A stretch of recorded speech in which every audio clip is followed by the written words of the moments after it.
And now, beyond global cities. How can cities of all sizes compete in an increasingly knowledge-driven global economy? Please welcome back your moderator, Edward Luce from the Financial Times, Mayor of Dayton, Nan Whaley, Bruce Katz of the Nowak Metro Finance Lab at Drexel University, Karen Maguire of the OECD, and Dan Lynch from United Airlines.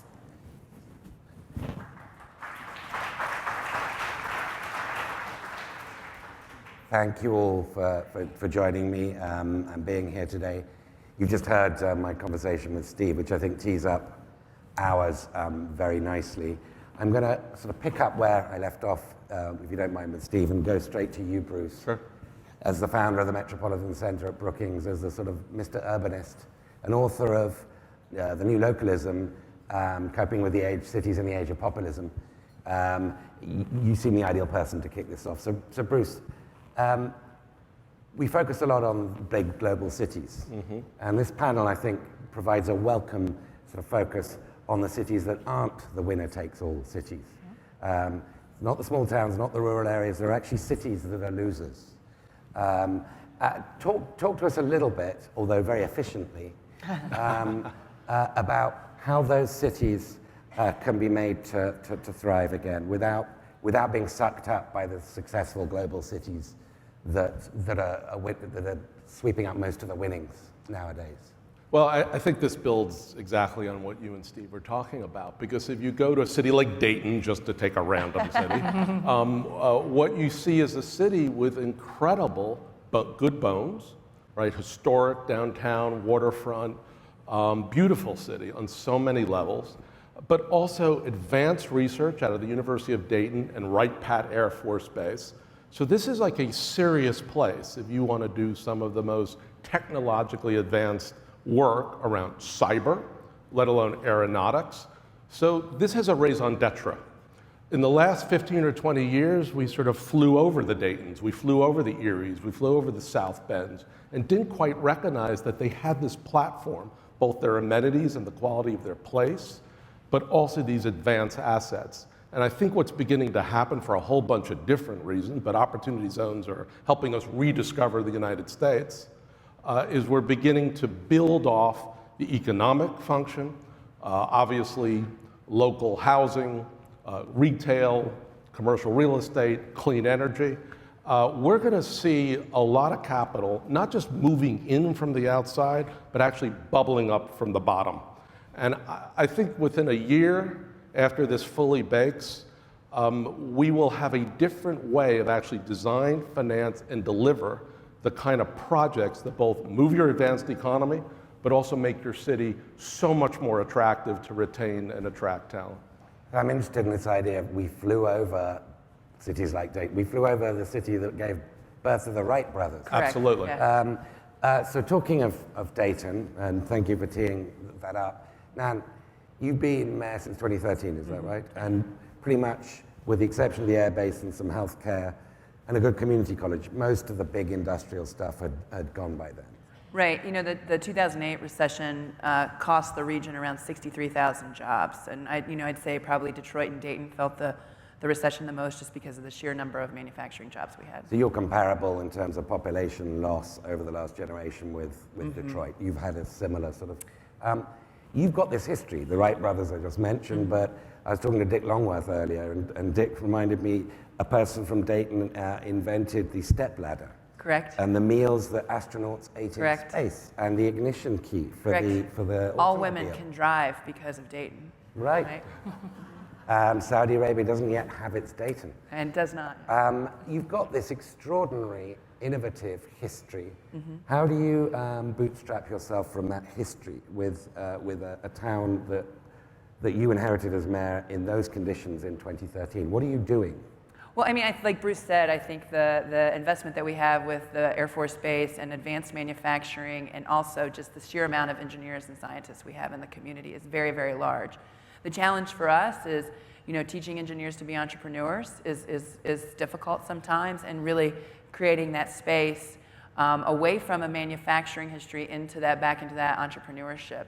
The entrepreneurship of the 1910 to 1930s was what created Dayton's enormous wealth, but then the real wealth came in middle-class jobs of like terrific manufacturing sector. You know, stories of, I didn't like this job that day, so I went across the street and got another job. Doesn't exist in any city anymore in America, but that existed in Dayton until the 1960s. And so really retooling our education system, working with our community college, making sure that the people know the rules of change so we have strong critical thinking.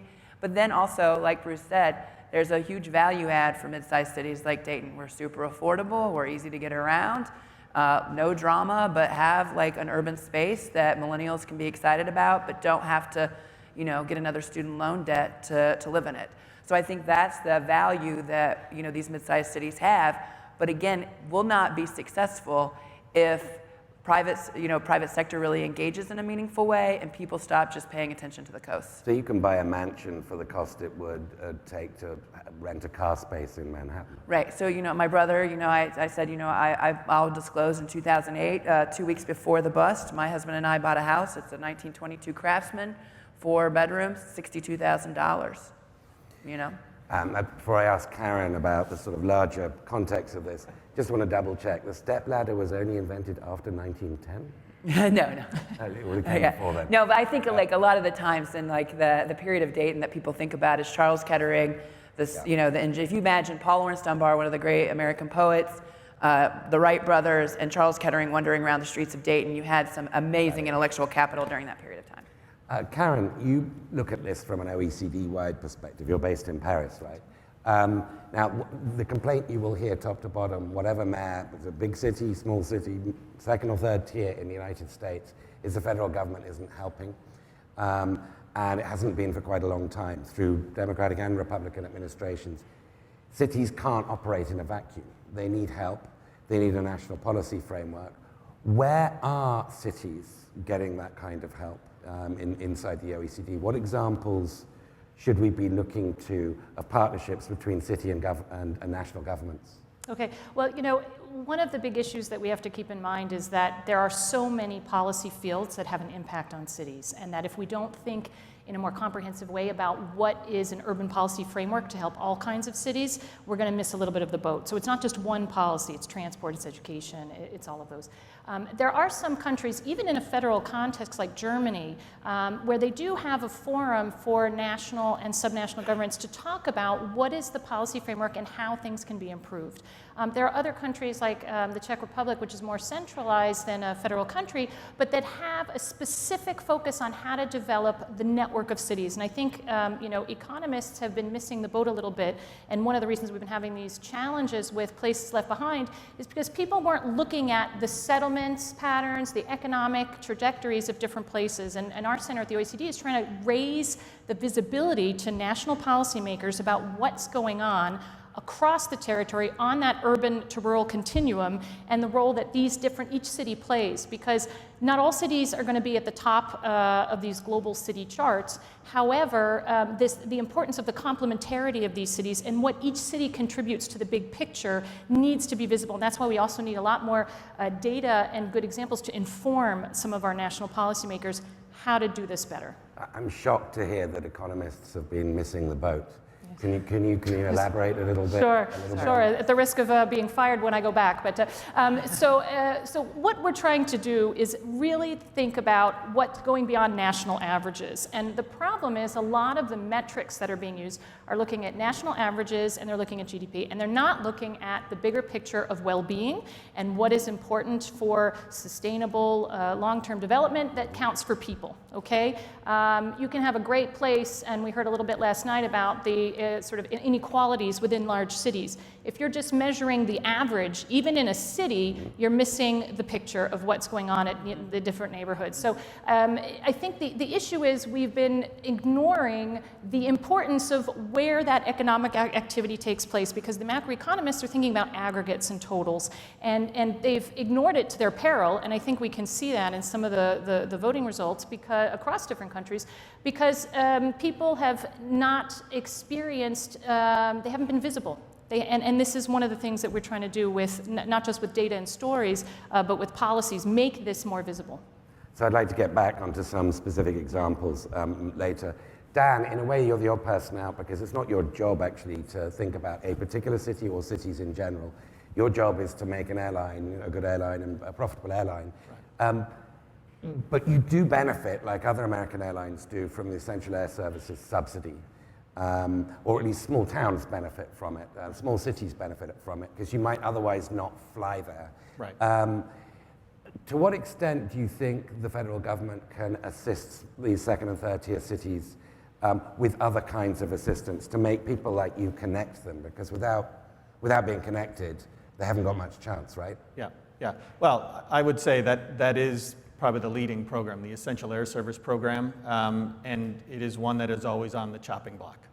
Is it right now? Yeah, it is right now. So I would just start and stop there, right? That is the main one. There are some other smaller programs, but I think Essential Air Service is the main one.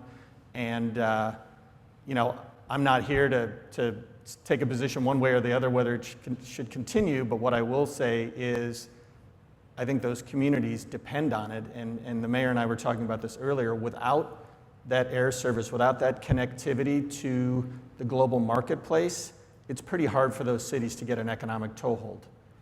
Can you give examples of the smaller cities that are therefore having that connection on the chopping block?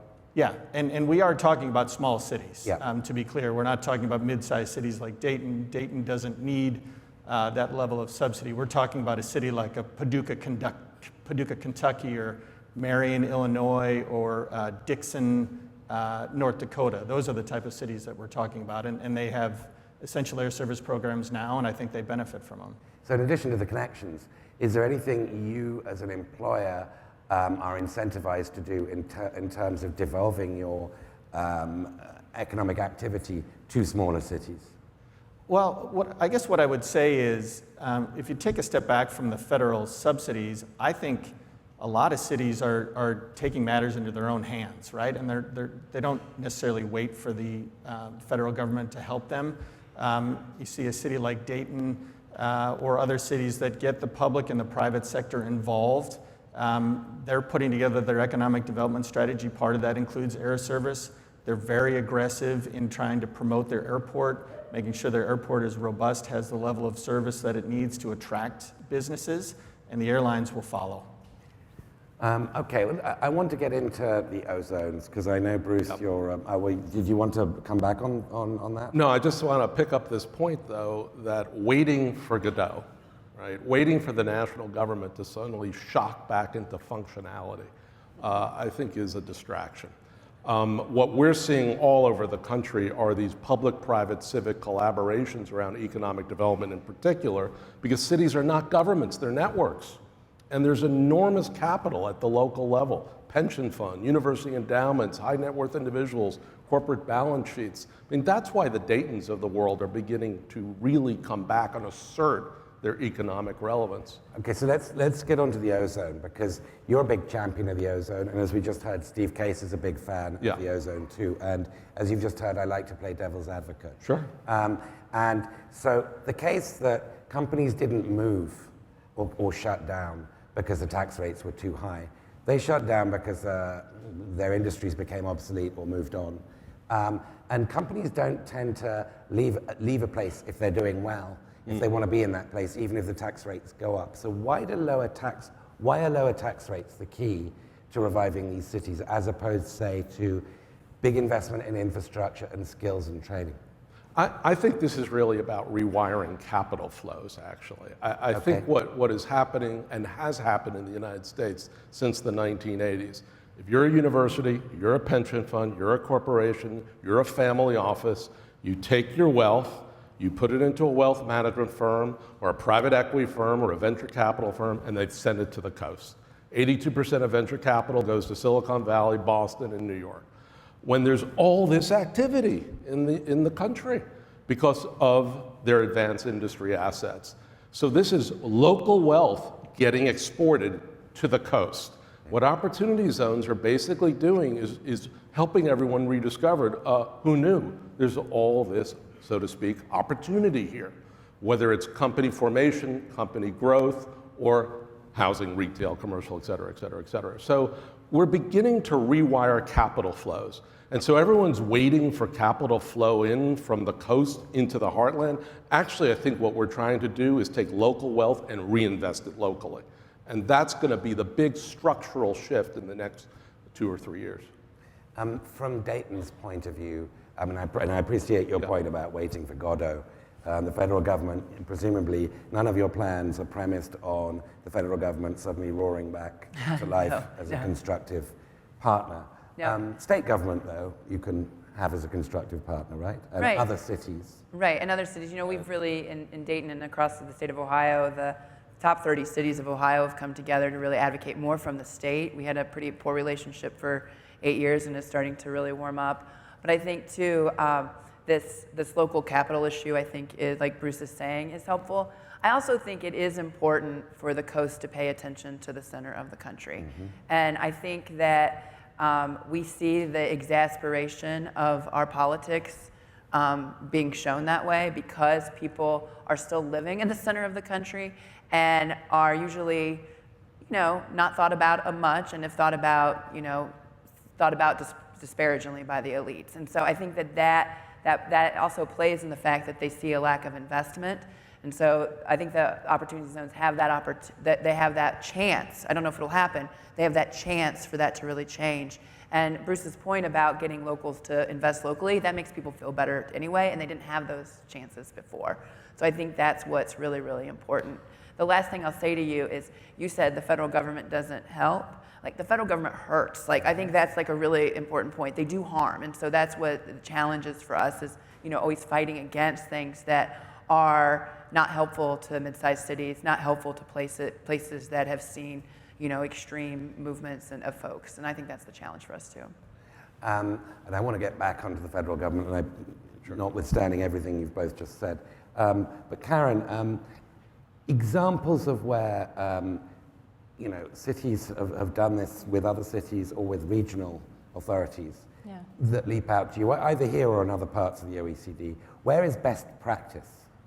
Well, I mean, I think one of the things to remember, and this is how we measure actually cities in the OECD, is we look at what we call a functional urban area. So we look at beyond the city limits. And so I think that's one of the important things. And you know, connectivity within that area of where people are living and commuting, and then networks of cities is a way to get that scale, or what they call these agglomeration benefits that the big cities have. And you can do that while keeping the advantages of being a smaller city that's affordable, et cetera. So, you know, I'll just give you an example. There's a bridge that was built between southern Sweden and Denmark, okay? And this Øresund bridge has really helped tremendously Malmö, which, you know, used to be more with shipbuilding and car manufacturing, and has now been able to go into more sort of advanced IT, financial services, because they are physically better linked with Copenhagen. And so this wider connection of cities, even across borders, can really help boost development in a city that might not have been, you know, in the top tier.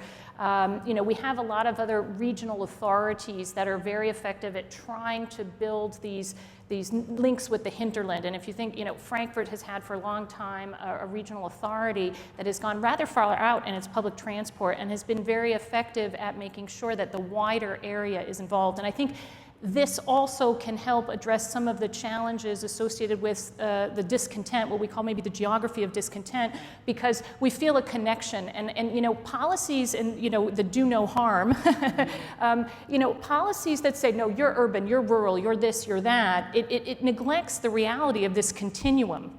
And the connectivity between them and the interdependencies between them. So that's why if there's greater connectivity within what one could call this urban area around the city, that helps. And it's not just connectivity in terms of transport, it's also the connectivity amongst the people, because we've been hearing about know yourself, how to know and sell your assets, that even if you go for a competition and you don't win, you've won by learning a bit better about what you have and how you can sell it. And the more that you bring people to the table for that connectivity across institutions, that connectivity, just physical transport, and then, you know, going forward, we have to think a lot about what the changes in digitalization and technology are going to mean for the location of jobs. And this is a much bigger issue. You know, OECD and others have estimates of what share of jobs are likely to disappear with automation, et cetera. Now, of course, new jobs are created. The question is where and for whom. Right. And so these are the kinds of things that, if we can better appreciate what these assets are, these industrial assets, even the UK has an industrial strategy, and they are recognizing the importance of the geographic location of these different assets. And so the more that these sort of national perspectives, the more that these, bottom-up identification of assets, the more that they can link together, the better it is for people to then coordinate a bit more so that you get, you avoid doing harm, but you also get the positive compounding benefits of cooperation. So. The example I understand better is Germany, because UK is the most centralized country in the West, and America is probably the least decentralized, but both have lots of second and third tier cities that are left behind, with models at either end of the spectrum. Germany just seems to have a different culture of small towns, and it doesn't really celebrate the global city in the way the English-speaking world does, and maybe that's part of it. But just to sort of get to a larger point, and this, is relevant to United as well, tends to be that cities that come back after dying or semi-dying, like Pittsburgh, or maybe Grand Rapids, Michigan, either have big universities there that they can build on, or else they have, for want of a better term, with Grand Rapids, Michigan, or indeed with downtown Detroit, they have a sugar daddy, like Dan Gilbert. In fact, I think I recall doing an event with you and Dan Gilbert in Detroit about 5-6 years ago. You need to have a big anchor, either an individual investor or a massive institution that can crowd in others. If you don't have a big anchor, what do you do? How do you lure a big anchor? Or how do you do it without a big anchor? Well, I think Unless all it's cities for any have, of you. I think all cities have anchors of a sort, right? I was in Erie, Pennsylvania on Monday and Tuesday. What they have is a small university, Gannon University, an offshoot of UPMC, so they've got the eds and the meds. A lot of these cities have the eds and the meds, right. And then they have Erie Insurance. And all three of these anchors border a wonderful, mid-19th century downtown that has really fallen on its luck for decades. The anchors are now sort of expanding, each one for its own reasons, expanding towards the downtown. And now they've come together in a collaborative, and this is where institutions matter. They've created an Erie Downtown Development Corporation with about $27.5 million of patient capital that gives this corporation the ability to acquire some strategic properties, both to renovate or, like the McDonald's on State Street, to tear down, right? And that begins the comeback. And what you're beginning to see in Erie is suburban companies who are all dispersed, all decentralized, doing a lot of defense work, actually, because that's what Erie really does. Beginning to say, maybe we need to be in the downtown because we'll get that synergistic effect. And we'll be able to attract and retain talent in different ways. So I think the anchors exist really throughout the US. We're very decentralized in how these cities came into being in the first place. So they still have their eds and meds, and some of them have the Erie Insurance kind of anchor companies. And everyone's beginning to understand, look, the feds are not coming. The states, for the most part, are hostile. They do provide a platform, which is critical. They provide that platform, whether it's R&D, whether it's the safety net, but it's up to us to understand how to knit together our assets, particularly around place, particularly around sort of an ecosystem in this dense, urban, vibrant, vital environment. And then you got to get the connectivity. So I can get to Erie. Sorry. No, I would say that that's right. I think, too, that we can't underscore how the change from 1960 to 2010 on young people, and then 2010 forward changed according to the American Community Survey, right? So, from 1960 to 2010, young people wanted to live in suburbs. In 2010, there was like a dramatic shift to wanting to live in these urban places. And in order to keep talent, the sense of place is very important to these anchor institutions. It is very important to have good relationships with the anchor institutions as a city, because that connectivity and that like almost irrational idea of I have to get here to keep talent and be really patient on that is really, really important for these communities to have a sense of place. And you're starting to see that. The communities that are really starting to grow in this mid-sized area are seeing that investment, and again, seeing suburban companies move into city to keep talent. And that is I think what's been interesting to me in Dayton since, being mayor is watching the suburbans be shocked by what's happening in the urban core. And, like a state rep from a suburban area said, I don't understand it. My son refuses to live anywhere but downtown Dayton. So, okay, if he's going to stay in the area, I want him to stay. Like downtown Dayton it is. So I think that the move of the millennial cannot be underscored on how important it is to these mid-sized cities. So I'm glad you mentioned sense of place and the importance of sense of place, because if there's one thing millennials and others believe about companies, big corporations, is they have no loyalty to place.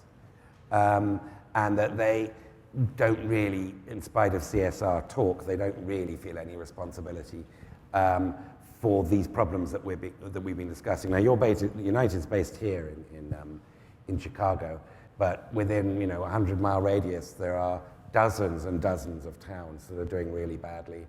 To what extent do you think it serves your interest to expand your idea of your corporate social responsibility, in the sense that this populism that Bruce has written about and that we're all talking about is ultimately extremely damaging to corporations, even corporations that float above place? To what extent is that a conversation you could have at United and other big companies like United? Yeah, I actually think it's fundamental, at least at United.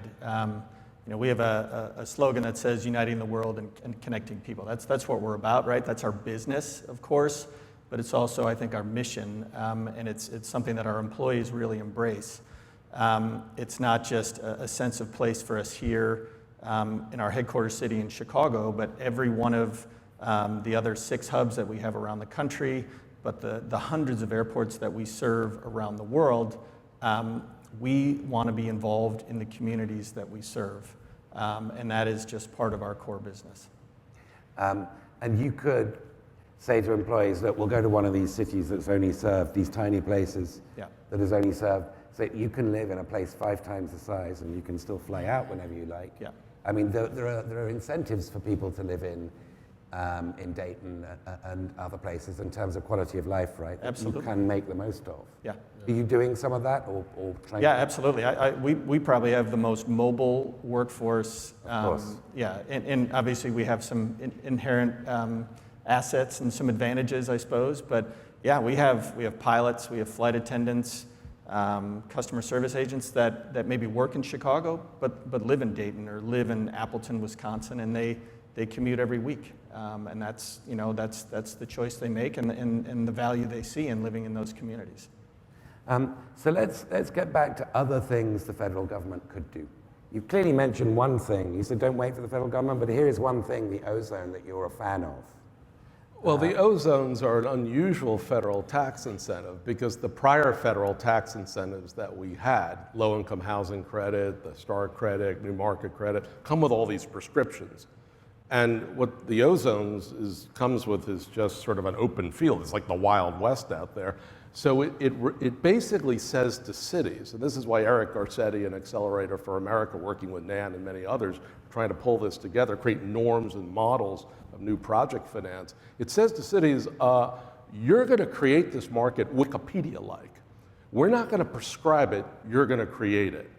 That's this is new localism in action. So this is the first federal tax incentive we've ever had from the national government. Not surprisingly, from Cory Booker and Tim Scott, 2 former local elected officials, that allows the country to fill in the blanks, right? Didn't the Clinton administration have one? Oh, well, we had empowerment zones, but we only had 6 of them. Right. This is 8,762 opportunity zones. So the only way this is going to work is for the local, whether it's a city, suburb, or rural, to create the norms and the prototypes and the typologies so that you can really move the market all over the country. At the end of the day, I really think what's happening right now is that the anchor institutions are working harder for the communities in which they're anchored. And that's a big shift. And that could lead to sort of a 2x effect around around company growth, and ultimately the sharing of prosperity if we can upgrade skills, create more minority-owned business, female-owned business. What are the feds going to do? The feds are just a platform. Get an SBA loan, get an FHA loan. They can never be that intentional. We're just too damn big in this country. I mean, except if you look at American history and you look at the extraordinary role the Fed's played in building America. I mean, let me take another example to stick on this point, because it's a very, very important subject. Margaret Thatcher had enterprise zones in Britain in the 1980s, and some people credit the revival of London Docklands, East London, to some of the incentives provided by the enterprise zones. Others would say, look, there were massive public investments in extending Docklands Light Railway, building railways to the east of London, building a new underground line that went to the east, and many other, mostly public, but public-private investments. Then you get Canary Wharf. Then you get the big anchor HSBCs coming in. My question is, don't you need that part of it to make it work? I would say that's the big miss, right? You know, this discussion on infrastructure, which everyone agrees on but no one can do, is the big challenge for the communities that, you know, and this whole idea of this regional sense, right? So, you know, and I thought your point of too, like Dayton is an hour from Columbus, Ohio, and 50 minutes from Cincinnati, Ohio. But the infrastructure between those connectivity could be a huge opportunity for Dayton, but like no one will move in the federal piece. And cities can't do that alone. The infrastructure build to really do meaningful transit in the Midwest will not happen without the federal government really paying attention to it. Do I think that's going to happen? No. So we have to figure out ways to continue to grow without that help, but that's a place where it's just natural for the federal government to really be engaged. And what do you see now? You see Ohio and Michigan and Minnesota putting huge gas taxes on because they can't wait either. And that investment, but again, not leveraged to the amount it could be if the federal government got real about infrastructure, which is a big ticking time bomb in this country when you consider what's going on with bridges, the lack of transit, the way people are moving into cities, and then not even getting started on like the combined sewer overflow issue that is $1 billion for each community across the country to make sure that our water systems are safe. So that's, if they just did that, that would be a great, great win for us. Any suggestions? Karen. Okay. Well, you know, I wanted to get back to this point about the zoning, okay, because these kinds of programs have taken place in lots of different countries. When you look across, now, as Bruce said, this one is a little bit different, huh? But when you look across them, often you find that if you draw the zone too small, what you're doing is just displacing activity from one side of the line to the other side of the line. And so you're not helping, it's sort of a zero-sum game in that sense, because if you just move from one municipality to the other municipality, you've just given away money for somebody when the jobs were still there. So one of the things that I think, you know, these regional strategies or these, you know, you can define region in different ways. Huh? I don't want to say that it has to be one specific definition, but if you at least have a strategy and bring the people together, at least it helps with guiding perhaps some of these activities and investments so that you can build on the benefits of scale. Because if, you know, we heard earlier in the discussion about diversification versus specialization, et cetera, and in some of the smaller cities, you just don't have the ability to be as diverse, right? So in Europe, there's a whole debate on what they call smart specialization, which is actually also about smart diversification and how to move, if you're in one sort of industry or sector, how to kind of move it towards the next generation. And you know, I saw an academic did a very interesting study on historical patents. Now, I didn't think I could get this excited about patents from the early 1900s, but you could see where Boston and Buffalo made a switch in terms of from mechanical to electrical engineering patents, and then and then history 100 years later. I mean, you can really appreciate that if you can think about the sort of technological element associated with the sectors that you have, and you can build on that, you're much more likely to have the kind of future-oriented jobs. And you're also able to make these unique combinations, because you need to, if you can't stand out with scale, you have to stand out with something special and unique, and a unique combination. And that's where this sort of local assessment and local stakeholder building. You know, one example in Milwaukee that I found very interesting, the Water Council in Milwaukee, because I was in Massachusetts, and I had people in Massachusetts jealous of what happened in Milwaukee about water and water technology. So it just goes to show you that you really, if you bring people in leadership together, you can really be on the map and be a global player, and you don't have to be the biggest one and the most famous one initially to get to that point. Is there any case where, to go back to a question I asked Steve Case, is there any case where you say to a town, look, you've really got no hope here, we're going to buy you out of your homes because otherwise you'll be locked in a negative equity, and we're going to turn this town into a museum. There are other second-tier cities that are doing well nearby. There's Pittsburgh down the road, there's whatever it might be. But you're a no-hope case, and this is America. Well, the East Germans did a bit of this with shrinking cities. I mean, after the wall came down, that was more of a purposeful, intentional effort. The U.S., we just don't operate like that. Right. The market decides, essentially. I think what we're saying is there's probably a first tier of small cities that are already there, because they've taken intentional action and they made that shift in their economic platform. There's the next tier down that could really be prosperous in a sustainable way. And then you're into the tough stuff. But the US will never have a plan. We never have a plan for anything. So, I mean, I think we're going to let the market decide. I will say, and this is really the European example that we need to copy, we've got to start reverse engineering federal policy. The notion that a bunch of congressmen or senators and technicians in the House and the Senate are going to sit and define an infrastructure bank is absurd. They haven't been in the game for decades. Let Nan and 5 other mayors define the new system, or county executives and governors with business and let's find a different way to actually design federal policy that reflects how the world works. Washington's been out to lunch for decades, so I really think we need a different structural shift here of how we actually govern the country, a different kind of federalism, and more intersection with the different sectors. I want to say too, I think this idea of these communities just going away is incredibly elitist, unthoughtful, and dangerous to the country. So I think, thank you. I think that when we do that, it looks like a bunch of DCers have said, you don't matter. And that is the attitude that is really incredibly dangerous right now. I was talking to Marvin Rees, the mayor of Bristol. Like, that kind of conversation needs to stop and recognize there are human beings living in these communities. They've had dramatic changes. They've played by the rules. They've done well for their family, and now they're being told too bad. And you wonder why they're upset, because conversations like that start, and those are not helpful to this country. Let me just, before we go to the audience, one more question. As to pick up on this idea that the cities do the infrastructure themselves. Infrastructure requires scale, and it requires planning. Right. So if Dayton gets together with Columbus, with Cincinnati, et cetera, they can do some stuff. But we're talking about America moving to second world level infrastructure here. Right. The cities can do some Band-Aid, Right. but can they provide first world infrastructure together without a government joining in? I mean, it really depends which infrastructure we're talking about. So I think, we tend to focus a lot on the roads. We do the water. To a less, right.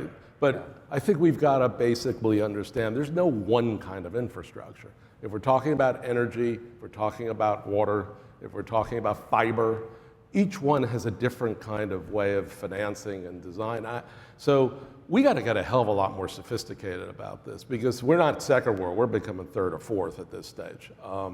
And I do think what really is an initial role for the feds, before the big money comes, we need more capacity to understand the intermix of public and private finance. That has to be, we could use 1,000 people in state and local government beginning to think through the next financial models for this. Karen. And I just want to say, one of the things that's also challenging and that each city individually would have trouble doing is just anticipating what some of these long-term perspective changes are in terms of mobility. I mean, when you have driverless cars, when you have a change in how, who would have thought that millennials would decide to all of a sudden go back into the city, like you said, a few years ago. So all of a sudden... we knew it, I don't know. Okay.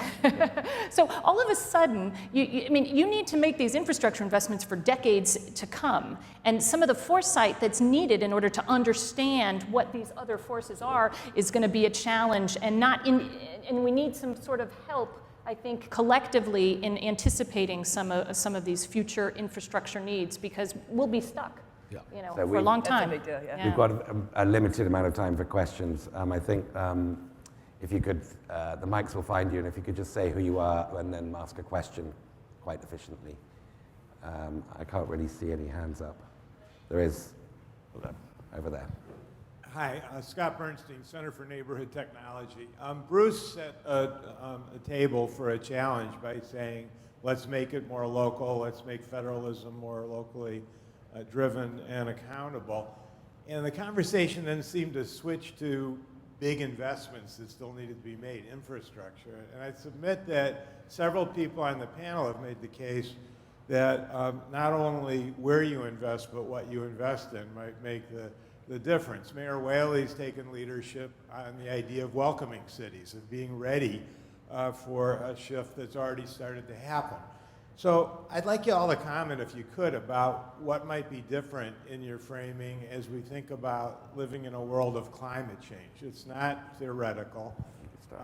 We have to address relocation, Climate change. efficiency, and so forth. And I didn't hear much about that. And so, Good question. Climate change, starting with you, Nan. Well, I mean, typically in the Midwest, you don't think a lot about it, honestly, until 19 tornadoes hit your county last week and nearly destroy your community. And so I think this extreme weather that we're seeing is really awakening folks to it. And, you know, we've been doing a lot about that just because of, you know, being a city that's being smaller in population. How can we, you know, decrease our urban footprint, you know, heat map wise? What can we do on water conservation? Thank you, conservation. What can we do there? Again, but this is a challenge in these Midwestern states, frankly, where we do not get help from the state, right? You know, our state government now is bailing out 2 nuclear power plants and investing in an Indiana coal plant and passing it on to ratepayers. So we've got a lot of work to do in the federalism from the state perspective on, I think, the climate issues. The cities are there, and in some cases, you see the federal government starting to move there, but the states are a big issue on that. Does anybody else want to comment on that, or should we go to, we'll go to the next question. You can't all be that shy. Is that a hand? It is now. No, it's not. Surely there must be a question. Evo, I'm going to put you on the spot. Ask a question. He needs a mic. He's being very obliging, and he's asking a question.